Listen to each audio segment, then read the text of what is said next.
नमस्कार, मैं डॉक्टर शैलेंद्र कुमार सिंह, राजकीय महाविद्यालय भतरोज खान अल्मोड़ा। आज का हमारा मुख्य विषय है उदासीनता वक्र या तटस्था वक्र पर चर्चा करना। वास्तव में उदासीनता वक्र या तटस्था वक्र दो वस्तुओं के ऐसे संयोगों का प्रदर्शन करता है जिसके सारे बिंदुओं पर समान उपभोक्ता को संतुष्टि प्राप्त हो। अर्थात तटस्था वक्र एक ऐसी स्थिति है चाहे जिस संयोग को आप चुनाव करें सभी पर आपको समान संतुष्टि प्राप्ति होगी। इस प्रकार तटस्था वक्र बाएं से दाएं नीचे की ओर गिरता हुआ होता है। तटस्था वक्र, जिसे हम उदासीनता वक्र भी कहते हैं, एक ज्यामितीय विधि है। नौ क्लासिकल गणन संख्या उपयोगिता माप सिद्धांत के स्थान पर इसका प्रयोग किया जाता है। इसका तात्पर्य है कि प्रोफेसर मार्शल ने सबसे पहले कहा कि वास्तव में उपयोगिता को हम माप सकते हैं, जिसका मापक वास्तव में यूटिल होगा। लेकिन प्रोफेसर मार्शल के सीमांत उपयोगिता सिद्धांत में एक बेसिक कमी यह थी कि उन्होंने वस्तु की सीमांत उपयोगिता को तो घटती हुई लिया। अर्थात जैसे जैसे किसी वस्तु का प्रयोग हम बढ़ाते जाएंगे उसके परिणाम स्वरूप उससे मिलने वाली सीमांत उपयोगिता कम होती जाएगी। लेकिन उन्होंने दूसरी तरफ इनकम को लिया, आय को लिया, और जिसकी सीमांत उपयोगिता को उन्होंने सदैव स्थिर रखा। क्या हमारे पास आय जो होती है, जब हमारे पास आय कम होती है तो क्या उसकी सीमांत उपयोगिता नहीं बढ़ती है? ये कुछ ऐसे अनसुलझे प्रश्न थे जिनको हम सीमांत उपयोगिता सिद्धांत में नहीं सुलझा पा रहे थे। अतः इसके स्थान पर वास्तव में गणन संख्या उपयोगिता के स्थान पर क्रमवाचक सिद्धांत का विकास किया गया और सन 1939 में प्रोफेसर हिग्स ने अपनी पुस्तक वैल्यू एंड कैपिटल में इसकी विस्तृत व्याख्या की है और 1956 में अपनी दूसरी पुस्तक अ रिवीजन ऑफ डिमांड थ्योरी में इस सिद्धांत का प्रमुख संशोधन भी प्रस्तुत किया। उपरोक्त रचना में समस्या का अर्थमितीय विश्लेषण भी किया जा सकता है, अर्थात इसको हम इकोनोमेट्रिक रिप्रेजेंटेशन भी कर सकते हैं। और विशेष रूप से सैमुअल्सन ने रिवील्ड प्रेफरेंस थ्योरी के क्षेत्र में आवश्यक विकास पर भी प्रकाश डाला। इस प्रकार तटस्था वक्र वास्तव में सीमा उपयोगिता के गणनवाचक सिद्धांत के स्थान पर क्रमवाचक सिद्धांत को अपनाया गया। अर्थात हम क्रम तो बता सकते हैं कि किसमें यूटिलिटी अधिक होगी या किसमें कम, लेकिन इसको हम कैलकुलेट करना मुश्किल है। और दूसरी चीज, प्रोफेसर हिग्स ने एक तरफ, जैसे प्रोफेसर मार्शल ने वस्तु की उपयोगिता को लिया, दूसरी तरफ मनी को, प्रोफेसर हिग्स ने दोनों तरफ ही वस्तुओं को लिया। उदासीनता वक्र विश्लेषण उपयोगिता के क्रम संख्या माप की विधि है। ये सिद्धांत किन्हीं दो वस्तुओं जैसे x और y के विभिन्न संयोगों के लिए उपभोक्ता के अपने अधिमान या क्रम न्यास के अनुसार उपभोक्ता के व्यवहार की व्याख्या करता है। उपभोक्ता के उदासीनता अनुसूची में उदासीनता वक्र खींचा जा सकता है। इसके अंतर्गत हम ये देखते हैं कि जैसे जैसे एक वस्तु की मात्रा, मान लीजिए x वस्तु की मात्रा हम बढ़ाते जाते हैं तो उपभोक्ता की संतुष्टि के स्तर में कोई प्रभाव ना पड़े, इसलिए y वस्तु की मात्रा हमें कम करनी पड़ेगी। प्रारंभ में मान लीजिए उपभोक्ता x की एक इकाई पाने के लिए y की ज्यादा मात्रा छोड़ता है, क्योंकि उपभोक्ता के पास y अधिक होता है जिसकी सीमांत उपयोगिता कम होती, इसलिए वो अधिक y देने को तैयार होता। लेकिन जैसे जैसे x की मात्रा वो बढ़ाता जाता, y वस्तु उसके पास कम होती चली जाती है, जिसके परिणाम स्वरूप अब उपभोक्ता x की अतिरिक्त इकाई प्राप्त करने के लिए y की त्याग की गई समान इकाई नहीं रखेगा, बल्कि पहले से कम करता चला जाएगा। अर्थात यहाँ पर सीमांत उपयोगिता ह्रासमान नियम को मौलिक सिद्धांत के रूप में लेकर ही उदासीनता वक्र का निर्माण किया गया है। इस प्रकार उदासीनता वक्र को हम सरल शब्दों में कहें तो उदासीनता वक्र या तटस्था वक्र एक ऐसा वक्र है जिसमें उपभोक्ता को दो वस्तुओं के ऐसे विभिन्न क्रम या संयोग प्राप्त होते हैं जिनसे उपभोक्ता को समान संतुष्टि प्राप्त होती, चाहे वो ए बिंदु का सिलेक्शन करे, संयोग का सिलेक्शन करे या बी का सिलेक्शन करे, सभी बिंदुओं पर उसे समान संतुष्टि प्राप्त होगी। इसीलिए इसे तटस्थ मतलब न्यूट्रल, चाहे जिस संयोग को आप चुनाव कर ले सब में आप न्यूट्रल रहेंगे। उदासीनता मतलब न्यूट्रल, अर्थात उदासीन है, चाहे आप ए संयोग, चाहे बी, चाहे सी, चाहे डी, चाहे ई, कोई भी संयोग का आप चुनाव करिए, उस पर आपको संतुष्टि का स्तर समान रहेगा। इस प्रकार तटस्थ वक्र वास्तव में x और y दो वस्तुओं के उन संयोगों को रिप्रेजेंट करेगा जिस पर उपभोक्ता को समान संतुष्टि प्राप्त होगी। आइए हम सारणी के माध्यम से इसे और अधिक स्पष्ट करते हैं। आइए हम द इंडिफरेंस कर्व थ्योरी को एक उदाहरण के माध्यम से स्पष्ट करते हैं। इस सिद्धांत के अनुसार उदासीनता वक्र या तटस्थ वक्र एक ऐसा वक्र है जिसके किसी भी अपसंयोग पर रखिए आपको समान संतुष्टि प्राप्त होगी। मान लीजिए आपको ए संयोग प्राप्त है। यहां पर आपको एक x के साथ 18 y की मात्रा प्राप्त है, अर्थात आपके पास x की मात्रा 1 है और y की 18 है, x कम है और y वस्तु अधिक है। मान लीजिए आप A से B संयोग पर जाना चाहते हैं, अर्थात आप x ज्यादा पसंद करते हैं और y को कम। तो आप x की अतिरिक्त इकाई, मान लीजिए एक इकाई पाने के लिए, क्योंकि आपके पास y ज्यादा है तो y अधिक होने के कारण आप अधिक, क्योंकि इसकी मार्जिनल यूटिलिटी कम होगी y की, क्योंकि y हमारे पास ज्यादा है, तो हम एक अतिरिक्त x की इकाई प्राप्त करने के लिए y की अतिरिक्त इकाई छोड़ने को तैयार हैं, जिससे हम यहां पर आ जाए। अर्थात यहां पर हम देखते हैं कि x की एक इकाई प्राप्त करने के लिए हमने y की 6 इकाइयां छोड़ने को तैयार थे। अब हमारे पास y घट करके 12 बचता है और x बढ़ करके हमारे पास अब कितना हो जाता है, 2 हो जाता है। मान लीजिए हम C संयोग पर आना चाहते हैं।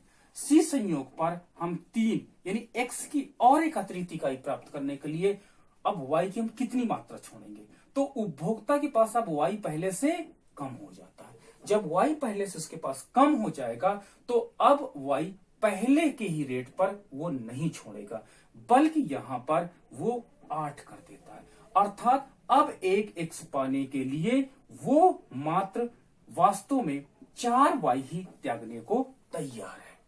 इसी प्रकार हम D संयोग पर देखते हैं कि एक अतिरिक्त इकाई x की प्राप्त करने के लिए अब उपभोक्ता 4y की इकाई भी देने को तैयार नहीं, क्योंकि अब y उसके पास और अधिक हो गया है और x उसके पास अधिक होता जा रहा है, इसलिए x की सीमांत उपयोगिता कम होती जा रही है।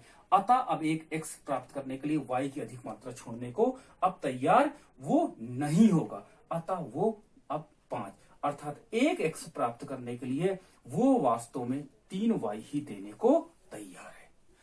D बिंदु पर हम E बिंदु पर देखते हैं कि अब मान लीजिए x की एक अतिरिक्त और इकाई प्राप्त करना चाहता है, तो y की कितनी इकाई देने को तैयार है, तो मान लीजिए कि यहां पर वो मान लीजिए वो 4 इकाई ही देने को तैयार है, मतलब एक इकाई यानी 4, मतलब एक x पाने के लिए केवल एक इकाई ही y त्याग करने को तैयार है। देखिए यहां पर मार्जिनल रेट ऑफ सब्स्टिट्यूशन क्या हो जा रहा है, इक्वल होता जा रहा है।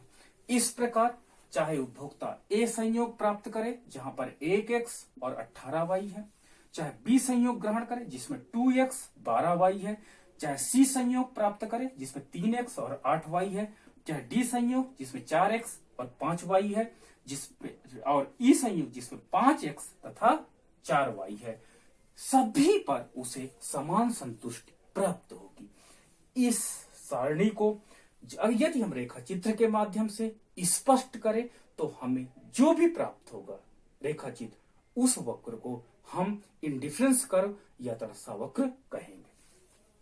और ये हमारे पास जो सारणी प्राप्त होती है ये मार्जिनल रेट ऑफ सब्स्टिट्यूशन की है कि एक x की अतिरिक्त इकाई पाने के लिए y की त्याग की गई मात्रा क्या है। तो देखिए y को पहले त्याग करने की मात्रा 6 है, फिर 4 है, फिर 3 है, फिर 2 है, यानी मार्जिनल रेट ऑफ सब्स्टिट्यूशन यानी एक x की एक अतिरिक्त इकाई प्राप्त करने के लिए y की त्याग की गई मात्रा लगातार कम होती जाती है, अर्थात marginal rate of substitution continue decline करता चला जाता है।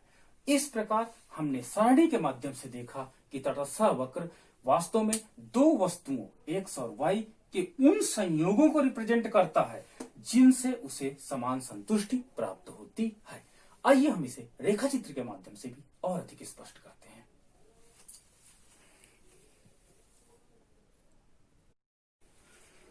अब हम पिछली सरणी को जब हम रेखाचित्र के रूप में प्लॉट करते हैं तो हमें यह एक रेखाचित्र प्राप्त होता है। इसमें यदि हम देखते हैं कि ए संयोग पर जहां पर x की 1 मात्रा और y की 18 मात्राएं हैं, जब हम a बिंदु से b बिंदु पर आते हैं यानी x की एक अतिरिक्त इकाई बढ़ाते हैं तो हम देखते हैं कि x की इतनी मात्रा प्राप्त करने के लिए y की त्याग की गई मात्रा ये है। अतः यहां पर संयोग एक x बराबर प्लस 18y है जिससे हम IC1 पर रहते हैं। अब यहां पर b पर एक x की मात्रा बढ़ा दी गई तो 2x प्लस 12y हो जाता है और हम फिर भी IC1 पे रहते हैं, यानी हमारा संतुष्टि का स्तर वही रहता है। यानी कि b संयोग पर हम अब यहां पर आ जाते हैं, पहले a संयोग पर रहते हैं। अब देखिए यहां से जब b से हम c पर जाते हैं तो x की एक इकाई प्राप्त करने के लिए पहले त्याग की गई मात्रा देखिए ज्यादा थी, लेकिन अब हमारे पास y कम हो जाने के कारण त्याग की गई मात्रा पहले से कम हो जाती है। तो हम b से c पर जब आते हैं तो एक x हम बढ़ा देते हैं तो हमारे पास अब कितना हो जाएगा 3x प्लस 8y हो जाता है और हम थोड़ा सबक IC1 पे रहते हैं। इसी प्रकार d बिंदु पर हम 4x प्लस 5y पर रहते हैं और IC1 पे रहते हैं और e बिंदु पर हम देखते हैं कि 5x प्लस 4y पर रहते हैं, IC1 पे रहते हैं। इस प्रकार हम देखते हैं कि चाहे उपभोक्ता a बिंदु पर रहे, चाहे उपभोक्ता b बिंदु पर रहे, चाहे उपभोक्ता c बिंदु पर रहे, चाहे d पे रहे, चाहे e पे रहे, उसको सभी बिंदुओं पर समान संतुष्टि मिलती है। इस प्रकार IC1 वक्र या तड़स्सा वक्र या इंडिफरेंस कर्व एक ऐसा वक्र होता है जिसके किसी भी आप संयोग पर रहिए आपको समान संतुष्टि ही प्राप्त होगी। इस प्रकार तड़स्सा वक्र ऊपर से नीचे दाहिनी ओर गिरता है, ये कभी आधारज के समांतर नहीं हो सकता, ना आधारज को कभी टच करता है और न ये ऊपर की ओर उठना प्रारंभ करता है।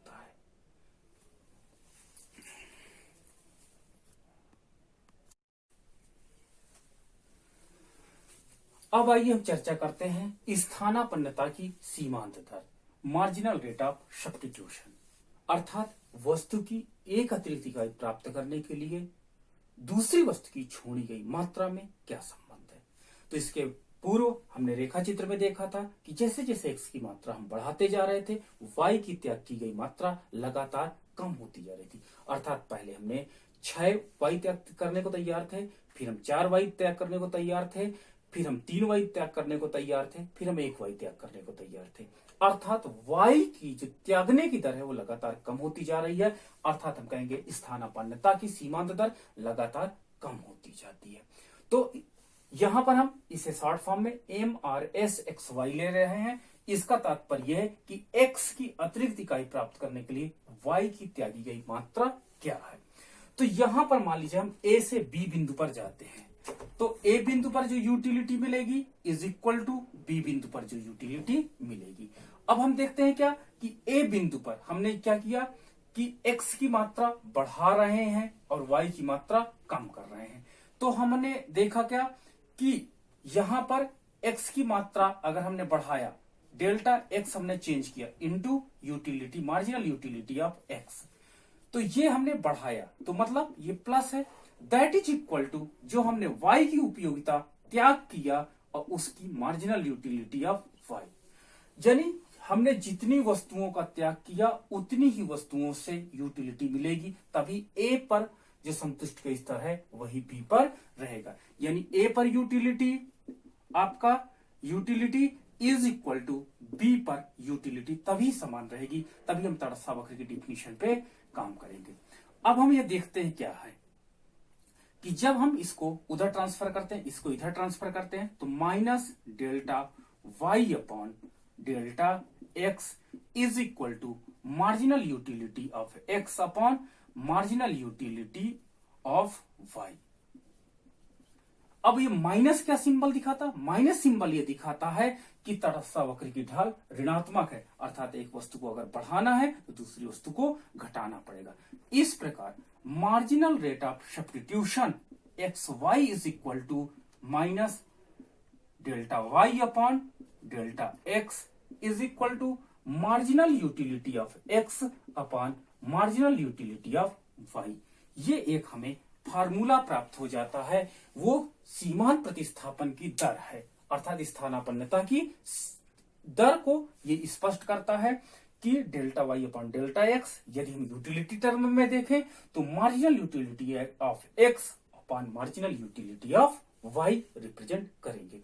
इस प्रकार स्थानापन्नता की सीमांत दर का तात्पर्य है कि एक्स की एक अतिरिक्त इकाई प्राप्त करने के लिए वाई की त्याग की गई मात्रा का अनुपात ही MRSXY रिप्रेजेंट करता है। और मार्जिनल यूटिलिटी के संदर्भ में marginal utility of X upon marginal utility of Y representing MRSXY। धन्यवाद।